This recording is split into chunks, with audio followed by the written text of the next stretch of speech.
Have you ever had one of those days where you feel like you're just putting out fires for your team, one after another? You're solving problems, sure, but you get this nagging feeling that no one is actually growing. Well, today, we're going to talk about a totally different way to lead, one that flips the script and turns you from a problem solver into a people builder. Let's get into what it means to be a leader as a coach. So let's just start with the million-dollar question, the one every leader wrestles with. Is it even possible to hit your numbers, deliver amazing results, and genuinely help your people develop their careers at the very same time? For a long, long time, we were told you had to pick one. But what we're finding out is that the best leaders out there, they've figured out that these aren't two separate goals. They're actually two sides of the very same coin. So why is this whole idea of coaching becoming so incredibly important right now? Well, it's pretty simple, really. The old traditional top-down way of leading, it's just not working anymore. In the world we live in today, the old way is officially broken. And this slide, wow, it just nails the core of the issue. You've got the old school command and control manager on one side, the expert who has all the answers and just tells people what to do. But on the other side, you have the modern workforce. And what do they want? They're not looking for a controller. They are crying out for a mentor. And listen, this isn't some fluffy, feel-good HR initiative. This is a hardcore business strategy. Just think about the biggest headaches you're dealing with right now. Is it rapid change? You need a team that can learn on the fly. That's agility. Are you managing remote teams? Well, trust is the only currency that matters. Struggling to keep your best people? They'll stay for real meaningful growth. For every single one of today's big challenges, coaching isn't just a nice to have, it's the direct strategic response. Okay, so if the old playbook is out of date, what's the new one look like? That's what we're digging into next. This is the new leadership playbook, and it puts coaching right at the very center of everything a leader does. So what do we even mean when we say coaching leadership? Let's be really clear about this. This is not about being soft or avoiding tough feedback. It is a strategic approach, and it's focused on building three absolutely critical things in your people: their capability, their confidence, and their sense of ownership. Your job fundamentally shifts from being a director of work to a developer of talent. This table right here, this is where the rubber meets the road. A traditional manager tells. A coaching leader asks. A traditional manager solves all the problems. A coaching leader focuses on developing problem solvers. So you have to ask yourself a tough question. Are you creating a team of followers who need you for every little thing?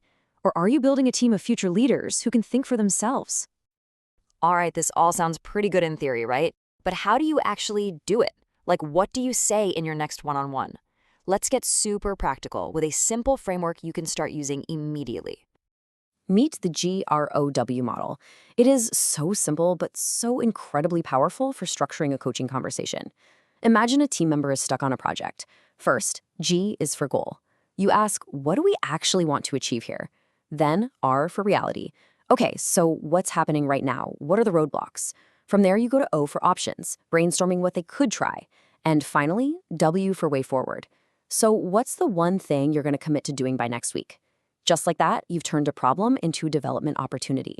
You know, the framework is the skeleton, but the language you use, that's the muscle. And just look at the shift here. Instead of just saying, here's what to do, which shuts down all thinking, you ask, what do you think is the best way? You're not just swapping out words. You're fundamentally changing your role from being a judge to being a partner. You're turning problems into puzzles to solve together.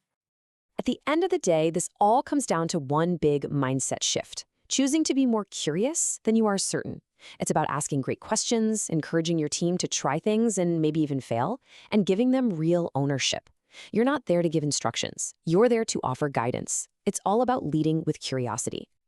Okay, so we've got the theory, we've got the framework, but I can hear you thinking, does this stuff actually work in the real world?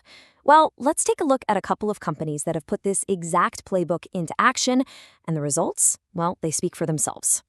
First up, Microsoft. When Satya Nadella became CEO, Microsoft had a reputation for a pretty toxic, know-it-all culture. He kicked off this massive transformation built around one brilliant idea. They needed to shift from a know-it-all to a learn-it-all culture. And how did he do it? He demanded that every single leader become a coach and a teacher. The result? A complete revitalization of the company. Innovation, engagement, and yeah, the stock price, they all soared. It's not just Microsoft either. Think about Google, a company that is absolutely obsessed with data. They ran this huge internal study they called Project Oxygen to figure out once and for all what their very best managers do differently. And after crunching all that data, what do you think came out as the number one most important skill? You guessed it. The number one thing that separates great managers from average ones at Google is being a good coach. But here's the really interesting part. Look at the other things on the list. Empowering your team, not micromanaging, showing you care about their success. They're all just different flavors of the same thing. It's all coaching. The data is crystal clear. Coaching is a massive competitive advantage. So what's the big takeaway here? What's the bottom line? It's really simple. It's time to stop thinking of coaching as just another task on your to-do list. Instead, you need to start seeing it for what it is, your single greatest leadership multiplier. Now, before you run off to start coaching, a quick heads up. To get this right, you have to avoid some really common traps, like asking a question when you're really just giving advice, or rushing the conversation. And please, whatever you do, do not fall into the trap of thinking that coaching is soft leadership. It takes way more discipline and strategy to coach well than it ever did to just tell people what to do. And here's why that's so important. This is the answer to that big question we started with. Coaching is not a trade-off between results and people. It is the only way to get both at the same time. You develop better people, and in turn, those better people deliver better results. It creates this amazing upward spiral. It truly is the ultimate leadership multiplier.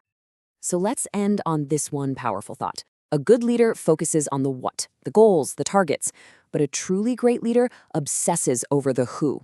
They understand deep down that their real job isn't just to achieve goals. Their job is to build people who are capable of achieving goals long after they're gone.